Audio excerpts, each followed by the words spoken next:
Hi, this is Jerry with I Love RV Life, and today we're going to be doing maintenance on our camper water heater.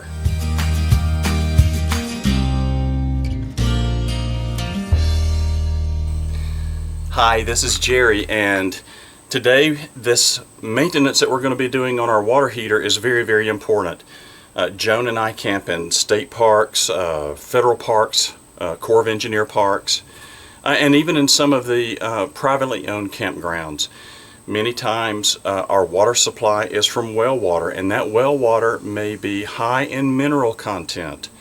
And even though we use an inline water filter for taste, sometimes it may not get all the minerals out. And those mineral buildup inside of your water heater can create just a tremendous amount of problems. As a matter of fact, it can erode the water heater very quickly.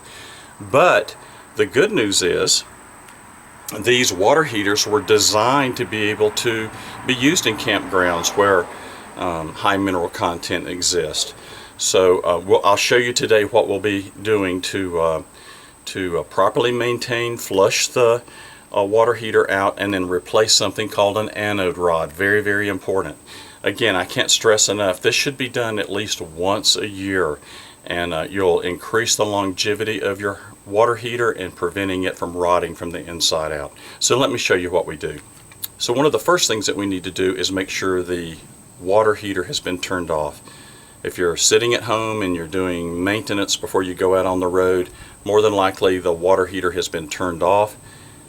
Just double check, make sure your 12-volt supply and the propane has been turned off if you use that type of water heating. If you're used to using this at the campground where you're plugged in and you're using the AC version, then as you see here on our panel, just make sure that both the switches are turned off. Also inside the water heater is an on-off switch. Make sure that's turned off. If you're in a campground or if you're using this on a regular basis, turn it off. Let it sit for at least 12 hours and let that water cool down. It'll still be warm, but you shouldn't get scalded when we start removing the anode rod. That's very important. You don't want to be burned up. As you'll notice, I've got my get wet clothes on. I'm going to get a little damp today. There's no way to be able to avoid this because we're going to flush the tank. There's going to be a lot of minerals that have built up in the base of the tank, and I've got a device that I'll show you that we'll use to be able to clean it out. Okay, so let me show you the tools that we're going to use. As I mentioned, one of the things that we're going to be doing is replacing the anode rod. This is an anode rod by Camco. I have a Suburban water heater. There's a number of other different brands, Atwood. There's so many, I could go on and on and on. Make sure that you've got an anode rod that was designed for your water heater.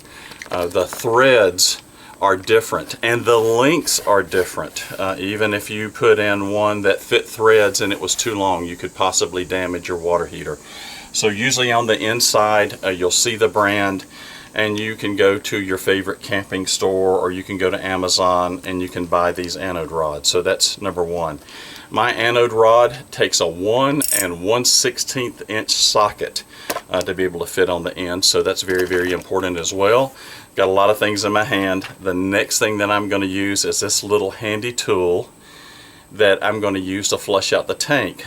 These are very inexpensive. I bought this one off of Amazon. It's got an on-off valve. That's very important so that you don't end up getting drenched. And then you'll also want some Teflon tape to put around the threads. So these are just the really the 4 basic items that I need. Of course, water to be able to flush up my tank. And then the other thing that I'm going to do is I'm going to put a bucket down below the water heater and just kind of show you the stuff that comes out. You're going to be, I think, kind of surprised. The first time I did this, I looked down into the driveway area where we were at, and there was just white mineral content all in the floor where we flushed it out. And it was actually kind of interesting to see that.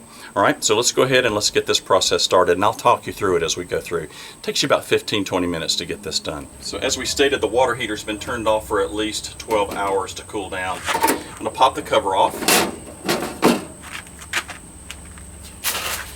And as you'll notice, here is the anode rod that I was talking about. Let me zoom in for you for that. So I'm just going to take this ratchet and I'm going to, this shouldn't be too tight.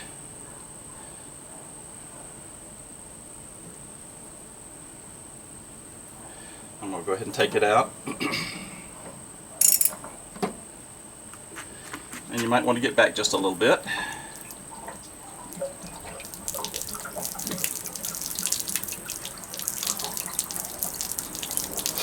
And it'll just take a few minutes here for this thing to be able to drain. Now let me show you what this anode rod is starting to look like.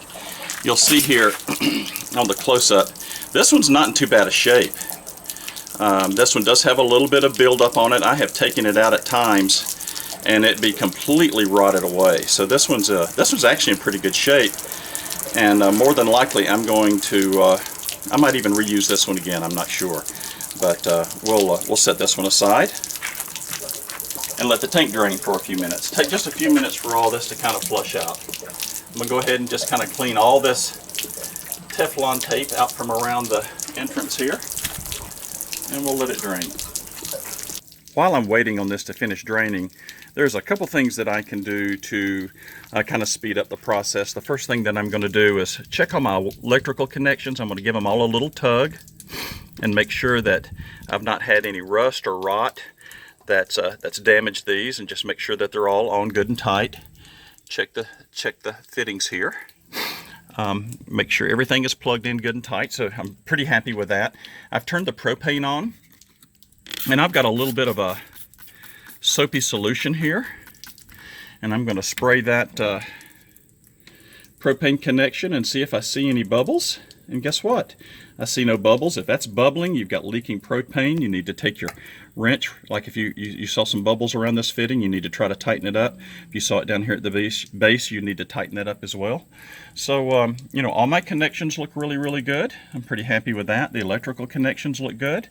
And, you know, this is a 4-year-old water heater, and it still looks in great shape and still makes some very hot water. We're very pleased with it. Okay, so I've got enough water that's drained out of this anode hole opening. That's difficult to say.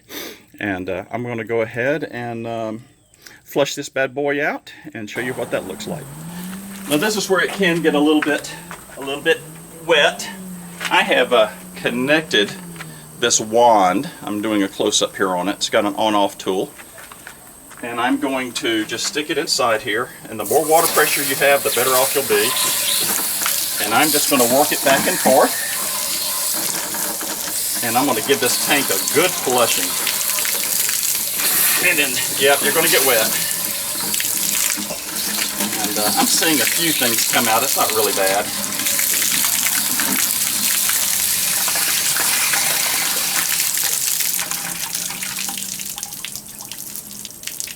So we've been flushing the tank for about 5 minutes now.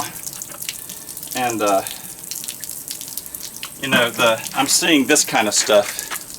Can you see that? That's just hard mineral deposits that came out from inside the water heater, and that's what you want to get rid of. You want to make sure you flush all those loose elements out. The bucket here is just literally full of them. Again, on these anode rods, every manufacturer is slightly different. I thought I was going to use the other one, but I've gone to this much trouble. I might as well go ahead and put them in. This one I think cost me $12. Again, you can buy them at camping stores and so forth. No big deal. And then take your Teflon tape and wrap it a couple times here. Very, very important. If you do not use this, your water heater will leak. I will promise you that. So I'm just going to put a couple rounds here. And this tape is cheap. It's like $1 something at a Lowe's, or see if I can hear all the stores. Lowe's, Walmart's, Home Depot, Ace, the Family Guy down the road. Everybody's got Teflon tape. There we go. Give it a good snap. Make sure it's good and tight. And we're going to put the anode rod back in. Make sure it's going to be a little bit aggravating to make sure that the threads don't get crossed up. You do not want to cross your threads up. It will run your hot water heater.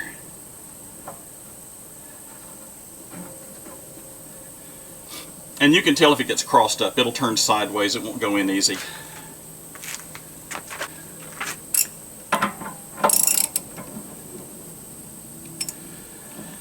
And don't get carried away tightening this thing up.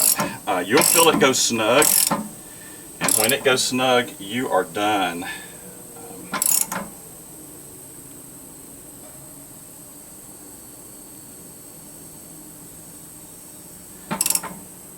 And that's it. That will not leak. I'm going to fill it back up with water. That was simple, wasn't it? It literally took me 15 minutes to do this. Just make sure that you have a couple things on hand before you start doing your water heater maintenance. Make sure you've got the proper anode rod. These anode rods, depending on the brand, can run you anywhere from, let's say, $10 to $12. I've seen some as high as $40 and I'm not going to mention the brand. Some of these hot water heaters are very, very expensive, and the anode rods and the parts are very expensive as well. So if you have one of those, gee, I'm sorry. So you make sure you have your anode rod replacement. Even if you've just got a little bit of buildup on the rod, you've gone to this much trouble, go ahead and spend a few dollars and be done for the year. Make sure you have some Teflon tape so the thing won't leak. Have a little bit of a bottle with some soap to check your gas connection. Take just a few minutes to do that. And then your socket wrench to be able to pull the anode rod out. And then lastly, I showed you the water heater flushing tool that I use. I'll put a link down below where I bought that off of Amazon. It was just a few dollars, very, very inexpensive. I've had it for 4 years, and there's just not a lot to it, but wow, does it get in there and just really blow that tank out. So I like having a good, proper, well-maintained water heater so we can take a good hot shower when we're out on our campground, and it just really helps me, you know it's coming, just love RV life.